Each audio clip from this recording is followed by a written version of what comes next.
নমস্কার বন্ধুরা, রিমি কুকিং ব্লগে আপনাদের সবাইকে স্বাগত। আশা করি আপনারা সবাই ভালো আছেন। আজকে একটা নতুন আইটেম নিয়ে এসেছি, মেথি চিকেন।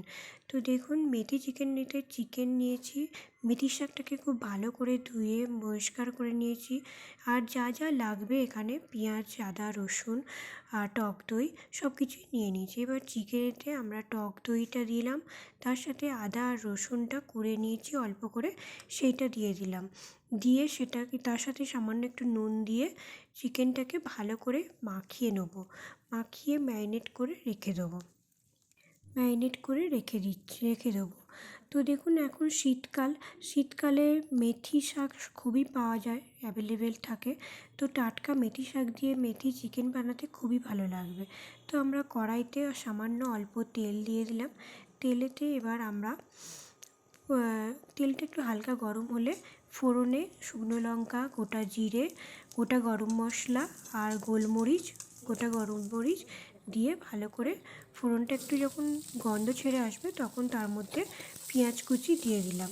পেঁয়াজ কুচিটা একটু ভালো করে ব্রাউন হবে যখন, সেরকম অবস্থায় আমরা একটু ভালো করে ভেজে নেব।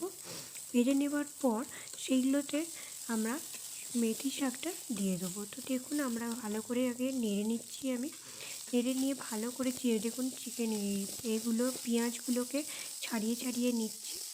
তো তার সাথে আদা আর রসুনটাও আমরা গোটা নিয়ে নিয়েছি।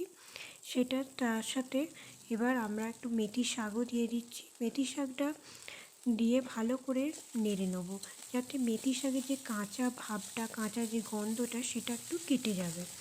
তো মেথি শাকটা ভালো করে একটু ভেজে নেবো। পেঁয়াজ, আদা, রসুন আর গোটা মশলার যেগুলো দিয়েছি, গোটা ফোড়নগুলো, সেগুলোর সাথে ভালো করে নেড়ে নেবো।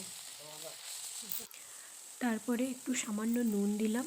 নুন দিয়ে ভালো করে ভেজে নিয়ে এবার আমরা ওভেনটা অফ করে দেবো। অফ করে দিয়ে এই ভাজাটা সেটা একটু ঠান্ডা হওয়ার জন্য রেখে দেবো। এবং তারপরে ওটাকে গ্রাইন্ডারে আমরা পেস্ট করে নেবো। একটা ফাইন পেস্ট করে নিতে হবে, তাহলে সেটা একটা মশলা আমাদের রেডি হয়ে যাবে চিকেনের জন্য। এবার আমরা কড়াইতে আবার তেল দিয়ে দিলাম, 4 টেবিল স্পুনের মতন তেল দিলাম। তাতে তেজপাতা আর গোটা জিরে আমরা ফোড়নে দিয়ে দিলাম। তো এবার এটাকে ফোড়নটা দিয়ে যখন ভালো করে গন্ধ ছেড়ে আসলে তারপরে সাথে পেঁয়াজ কুচি, একদম চপড করে রাখা যে পেঁয়াজটা, সেটা কুচনো পেঁয়াজটা, সেটাকে আমরা দিয়ে দিলাম তেলেতে। এবার সেটাকে ভালো করে নেড়ে ভাজা মতন করে জাস্ট ব্রাউন কালারটা আসবে, সেরকম অবস্থায় আমরা বাকি প্রসেসটা করব। তো এভাবে হালকাভাবে আমরা নেড়ে নিয়ে পেঁয়াজটাকে ভালোভাবে ভেজে নিচ্ছি। তারপরে সামান্য একটু চিনি দিয়ে দিতে হবে, একটু জাস্ট টেস্টটা ব্যালেন্স হয় তার জন্য সামান্য চিনি দিয়ে দিলাম। আর অল্প করে নুন দিয়ে দিলাম। তো নুন আর চিনিটা দেওয়ার পর ভালো করে পেঁয়াজটাকে নেড়ে হালকা ব্রাউন হয়ে আসবে, তখনই আমরা তার মধ্যে আরও বাকি যে মশলাগুলো, হলুদ যেমন 1.5 চামচের মতন হলুদ, আর কাশ্মীরি লঙ্কা আর ঝাল লঙ্কা, তার সাথে একটা জিরে গুঁড়ো আর ধনে গুঁড়ো, যে বাকি যে মশলাগুলো আমরা দিই সেইগুলো আমরা দিয়ে দিচ্ছি। এগুলো রোজের মশলা হয়, তো সেগুলোই আমরা দিয়ে দেবো। গুঁড়ো মশলা, হলুদ, ধনে, জিরে আর কাশ্মীরি লঙ্কা, এগুলো আমরা দিয়ে ভালো করে মশলাটা কষে নিচ্ছি। এবার যে চিকেনটা ম্যারিনেট করে রেখেছিলাম, সেই চিকেনটা এবার আমরা ওই মশলার মধ্যে দিয়ে দিচ্ছি। দিয়ে ভালো করে দেখুন, চিকেনটাকে ভালো করে দিয়ে এবার সেটাকে আমরা কষে নেবো। চিকেনটাকে ভালো করে নেড়ে নিচ্ছি। নেড়ে মশলার সাথে চিকেনটাকে মাখিয়ে নিয়ে এবার আমরা সেটাকে খুব ভালো করে কষে নেবো। কষে নিয়ে ভালো করে নেড়ে যখন এটা থেকে তেল বেরিয়ে আসবে চিকেনটা থেকে, তখনই আমরা এই যে দেখুন, এই যে মেথি শাকের যে পেঁয়াজ, আদা, রসুন, মেথি শাকের যে পেস্ট আমরা বানিয়েছিলাম, সেইটা আমরা তখন দিয়ে দেবো। এটাকে একটা ফাইন পেস্ট বানিয়ে রেখেছিলাম, তো সেটাকেই আমরা তখন দেখানো হয়নি, সেই জন্য এখন দেখিয়ে দিলাম। সেটা যে আমরা মিক্সার গ্রাইন্ডারে পেস্ট করে রেখেছিলাম, সেইটাকে ভালো করে সেই পেস্টটা করে রেখেছি সেটাই আমরা দিয়ে দিচ্ছি।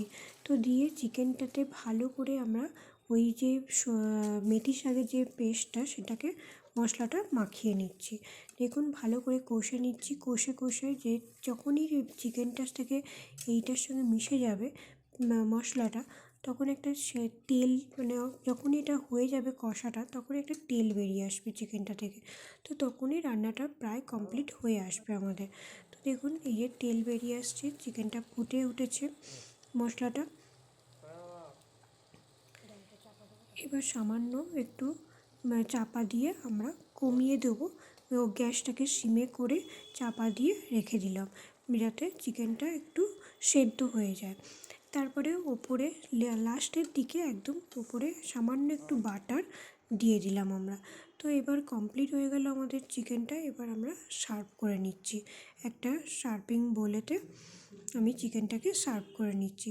তো এইভাবেই মেথি চিকেন বানানো হয়, খুবই ভালো লাগে।